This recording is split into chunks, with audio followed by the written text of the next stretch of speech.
चंडीगढ़ शहर के पंचकूला में एक बहुत बड़ा घर था। उस घर में रहती थी शांति देवी, जो पूरे मोहल्ले में अपने कड़क स्वभाव के लिए मशहूर थी। उनके 2 बेटे थे, आकाश और सुरेश। आकाश की शादी शहर की पढ़ी लिखी मॉडर्न लड़की निधि से हुई थी। वहीं सुरेश की शादी कुछ महीनों पहले ही गांव की सीधी सादी लड़की स्वाति से हुई थी। स्वाति ज्यादा पढ़ी लिखी नहीं थी, लेकिन दिल की बहुत साफ थी। शादी के बाद स्वाति के ससुराल में पहली सुबह थी। वो उस रोज सुबह के 5 बजे ही उठ गई। उसने चुपचाप रसोई साफ की और खाना बनाने की तैयारी करने लगी। थोड़ी देर बाद रसोई से तड़के की खुशबू पूरे घर में फैलने लगी। उससे शांति देवी की नींद खुल गई। वो गुस्से में रसोई में आई। बहू, इतनी सुबह क्या कर रही हो? माँ जी, सोचा सबके लिए नाश्ता बना दूं। तुम्हें किसने कहा? यहाँ नौकरानी है, तुम्हें ये सब करने की कोई जरूरत नहीं है। अगर पड़ोस की विमला ने अपनी खिड़की से देख लिया ना, तो सबको जाकर बताएगी कि मैं कितनी जालिम हूँ। पहले दिन ही बहू को काम पर लगा दिया, और हमारे यहाँ नौकरानी ही ये सब काम करती है। लेकिन माँ जी, भले ही बाकी सब काम के लिए नौकरानी रख लो, लेकिन घर की रसोई तो घर की बहुओं के हाथ में ही अच्छी लगती है। चुप कर, अब तू मुझे सिखाएगी क्या? इतना सुनते ही पीछे खड़ी निधि हंस पड़ी। माँ जी देखिए ना, बिल्कुल गांव वाली आते हैं इसकी। इसीलिए कहा था मेरी मासी की बेटी ही देवर जी के लिए ठीक रहती। शादी के पहले दिन ही उनका ऐसा व्यवहार देखकर उसे बड़ा अजीब लगा। लेकिन माँ जी, अब जो खाना बना दिया है उसका क्या करना है? अब ले आ, बना दिया है तो उसे बर्बाद तो नहीं कर सकते।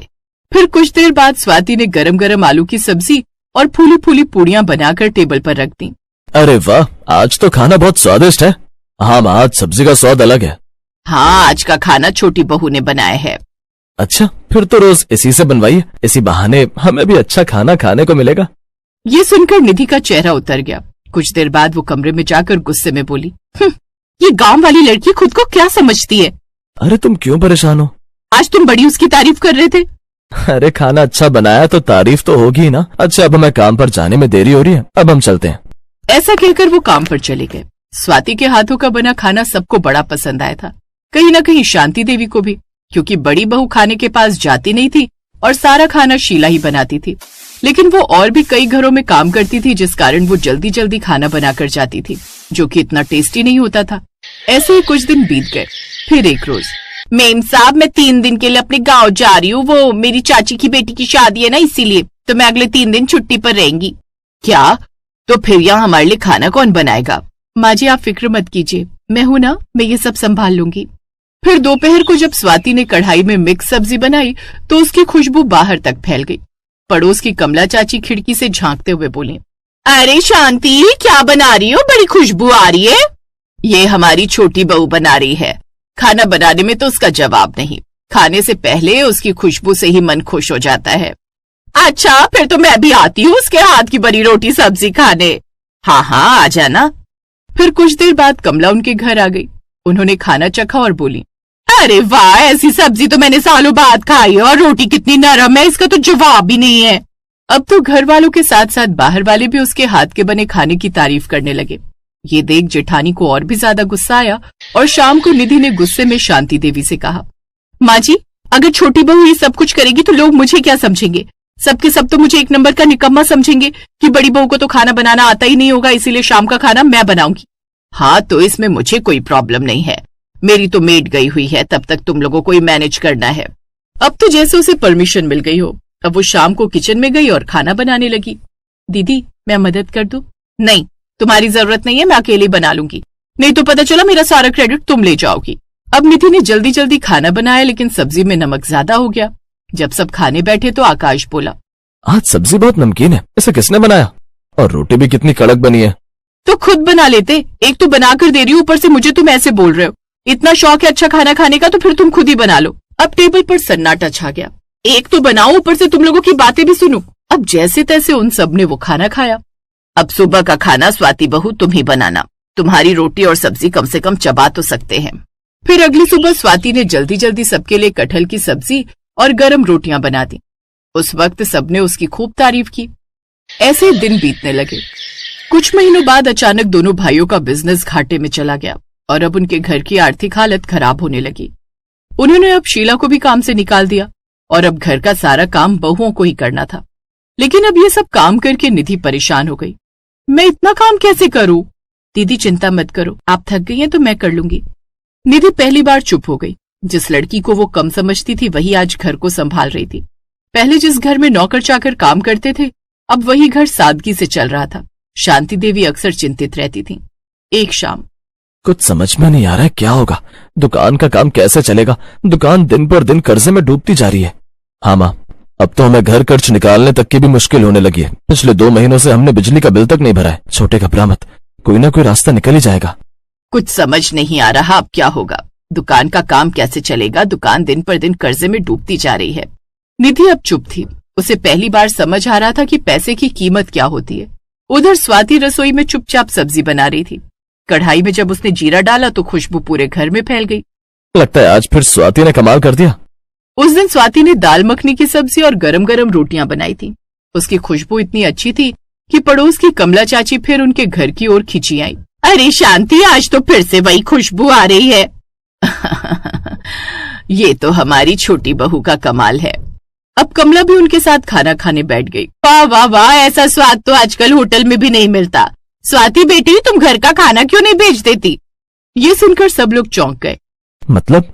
अरे बेटा, शहर में कितने लोग हैं जिन्हें घर का खाना नहीं मिलता। अगर स्वाति टिफिन बना कर दे तो सब खरीदेंगे। इसके हाथ की सब्जी रोटी भी बड़ी टेस्टी होती है। कमला आंटी की बात सुनकर बाकी सब लोग एक दूसरे को देखने लगे। हाँ, वैसे आइडिया इतना बुरा भी नहीं है। मतलब स्वाति, तुम कोशिश तो कर सकती हो। लेकिन फिर निधि झट से बोली, नहीं नहीं, हमारे घर की बहू खाना बेचेगी, लोग क्या कहेंगे? ये सुनकर स्वाति चुप हो गई। शांति देवी कुछ देर सोचती रही, फिर बोली, अगर इससे घर चल सकता है तो इसमें बुराई क्या है? ये सुनकर निधि हैरान रह गई। अपनी सास का हौसला देख अब स्वाति को थोड़ी हिम्मत मिली। लेकिन शाम होते होते कहीं न कहीं उसके मन में डर और समाता गया। क्या सोच रही हो? सच कहूं सुरेश जी, तो मुझे डर लग रहा है। अगर लोगों को खाना पसंद नहीं आए तो? ये बात सुनकर सुरेश मुस्कुराया। स्वाति जिस खाने की खुशबू से पूरा मोहल्ला खिंचाता है, वो किसी को पसंद कैसे नहीं आएगा? ये सुनकर स्वाति हल्का सा मुस्कुरा दी। फिर अगले दिन स्वाति सुबह 4 बजे उठ गई। उसने आटा गूथा, सब्जियां काटी और फिर उन्हें पकाने बैठ गई। धीरे धीरे रसोई में हलचल शुरू हो गई। रसोई से आ रही खटपट की आवाज सुनकर निधि भी उठकर देखने आई। स्वाति 5 टिफिन तैयार कर रही थी। निधि ने ताना देते हुए कहा, देखते हैं कौन खरीदता है घर की सब्जी रोटी। तुम्हें क्या लगता है ये घर की बनी सब्जी रोटी कोई खाएगा? अब उन 5 टिफिन को लेकर सुरेश शहर चला गया। कुछ घंटे बाद वो वापस आया। स्वाति, स्वाति। ये सुनकर स्वाति घबरा गई। क्या हुआ? सारे टिफिन बिक गए स्वाति। तुम्हारे हाथों का खाना सबको बड़ा पसंद आया।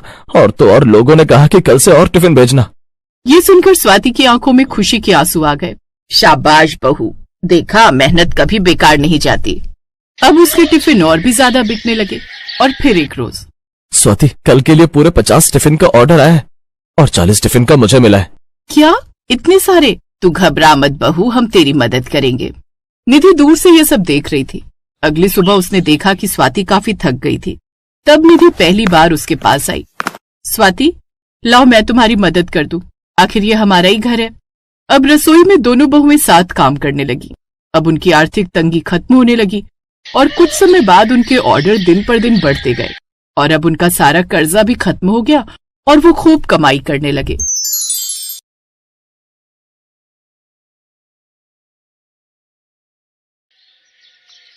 अरे नीरज भाई, कैसे हो? बस भाई ठीक हूँ। आज कैसे इतने दिन बाद ठेले पर आना हुआ? बस भाई, कुछ दिनों के लिए बच्चों को लेकर गांव चला गया था और कल ही आया था। और आज बच्चों ने बोलकर भेजा है कि शाम को घर आते वक्त मैं उनके लिए तुम्हारे तवा चिकन और रोटी लेकर आऊं। भाई, बड़े दिन हो गए तुम्हारे हाथ का खाए हुए। क्यों नहीं भाई, जरूर लेकर जाओ। कितनी प्लेट पैक करनी है? 3 प्लेट पैक कर दो नीरज भाई बस। और फिर नीरज 3 प्लेट तवा चिकन रुमाली रोटी पैक कर देता है, जिसे लेकर वो आदमी घर चला जाता है। पाल चौक पर 2 ठेले लगते थे। नीरज चिकन और रुमाली रोटी बेचता था और गौरव कबाब और चिकन सूप बनाकर बेचता था। नीरज के ठेले पर भीड़ लगी रहती थी और गौरव के ठेले पर बहुत कम लोग कबाब और सूप पीने आते थे। और जो लोग थोड़े बहुत खाकर भी जाते, उनके पेट में दर्द शुरू हो जाता, जिससे उसकी बिक्री बहुत कम होती थी। फिर एक दिन गौरव मन ही मन सोचने लगता है, ऐसा क्या है इसकी तवा चिकन और रुमाली रोटी में जो सब लोग इसके यहीं पर खाना पसंद करते हैं? और सिंपल सी तवा चिकन और रुमाली रोटी तो होती है इसकी, वो भी बिना बटर लगी हुई, और लोग फिर भी इसके ठेले पर जाना पसंद करते हैं। और एक मैं कबाब में कितना भी बटर लगा लूं, कितना भी अच्छे से सूप बना लूं, लेकिन लोग फिर भी मुझे गालियां ही सुना कर जाते हैं। कुछ तो राज है इसकी तवा चिकन रुमाली रोटी में, और मुझे वो पता लगाना ही होगा। और ऐसे ही नीरज का ठेला अच्छा चलता रहा और गौरव का काम ठप होता चला गया। ये देखकर गौरव अंदर ही अंदर उससे जलने लगा। और फिर एक दिन नीरज किसी काम से कहीं गया हुआ था, तो उस रोज वो अपनी पत्नी सरगी को ठेले पर बिठाकर चला गया। शाम को नीरज को लौटने में देर हो गई। हे भगवान, ये ग्राहक आने शुरू भी हो गए और नीरज अभी तक आए नहीं, और मैं उनके आने से पहले किसी को तवा चिकन रुमाली रोटी भी नहीं दे सकती, क्योंकि उन्होंने मुझे कुछ भी सामान बेचने से मना किया हुआ है। सरगी को देखकर गौरव समझ रहा था कि कुछ न कुछ बात तो है जो सरगी के चेहरे पर इतनी चिंता है, और फिर गौरव उस पर लगातार नजर रखता गया। थोड़ी देर बाद ही नीरज हाथ में एक काले रंग की पन्नी लेकर लौटा और सरगी के कान में कुछ कहकर उसको वो काला पानी दे देता है। और सरगी नीरज से कहती है, इतनी देर कहाँ लगा दीजिए, ग्राहक आ गए, वो कब से आपका इंतजार कर रहे थे, और आपने मुझे उन्हें सामान देने से भी मना किया था। ये बातें करने का समय नहीं है सरगी। अब इस पिन्नी से ये जादुई पाउडर निकालकर इस तवा चिकन में डाल दो। सरगी जल्दी से काली पन्नी खोलती है और उसके अंदर जो पाउडर होते हैं उसको चिकन में डाल देती है और फिर सबको देना शुरू करती है। एक तो मैं यहाँ अकेली थी, ऊपर से ग्राहकों की भीड़, और फिर गौरव की गंदी नजर। लेकिन तुम जानती हो ना कि अगर मैं नहीं जाता तो हमारी ग्राहकी कम हो जाती। जो भी कमाल है इस पाउडर का, अब इस बारे में किसी से कुछ नहीं कहना। और ऐसे ही धीरे धीरे समय गुजरता गया और उनकी खूब अच्छी आमदनी होने लगी, जिससे वो लोग झोपड़ी से पक्के मकान में आ गए। लेकिन उनका ये राज किसी को पता नहीं था कि कुछ ही साल में उनकी आमदनी इतनी अच्छी कैसे हो गई। अरे सुनिए, अब आप जल्दी जाइए और वो जादुई पाउडर ले आइए, ग्राहकों के आने का समय हो गया है। उस रोज भी नीरज पाउडर लेने चला जाता है। दरअसल वो एक जादुई पाउडर उस तवा चिकन में डालता था, जिससे उसकी खुशबू दूर दूर तक जाती थी और उसका स्वाद लाजवाब हो जाता। लेकिन उस रोज गौरव उसका पीछा करने लगता है। आज तो मैं इसका राज पता लगा कर ही रहूंगा। यही वो समय है जब नीरज रोज कहीं जाता है और फिर लौटकर सरगी के हाथ में कोई काली पन्नी लाकर देता है। फिर गौरव नीरज का पीछा करता हुआ उसके पीछे पीछे चल पड़ता है, पर नीरज गौरव के हाथ नहीं आ पाता और नीरज गौरव से काफी आगे निकल जाता है, जिससे गौरव थककर बीच रास्ते में ही अपने ठेले पर आकर खड़ा हो जाता है। कुछ देर बाद नीरज फिर एक काली पन्नी लेकर आता है और सरगी को तवा चिकन में जादुई पाउडर डालने को कहता है। लेकिन दूर खड़ा गौरव उस रोज ये सब देख लेता है। अच्छा, तो ये बात है। अब तो रात में इसका ये जादुई पाउडर चुरा कर ही रहूंगा। सरगी को वो पाउडर छुपाते हुए गौरव देख लेता है और मौका मिलते ही वो ये पाउडर चुरा लेता है। और अगले दिन वो अपने कबाब और सूप में वो जादुई पाउडर मिलाकर लाता है और मन ही मन बड़ा खुश होता है। आज देखता हूँ कैसे मेरे कबाब नहीं बिकते। आज तो सारे के सारे कबाब और सूप बेच कर रहूंगा।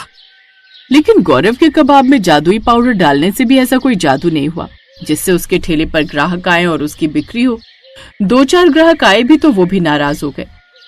अरे ये क्या, तेरे कबाब खाती मेरे मुंह में झाग कैसे निकलने लगा?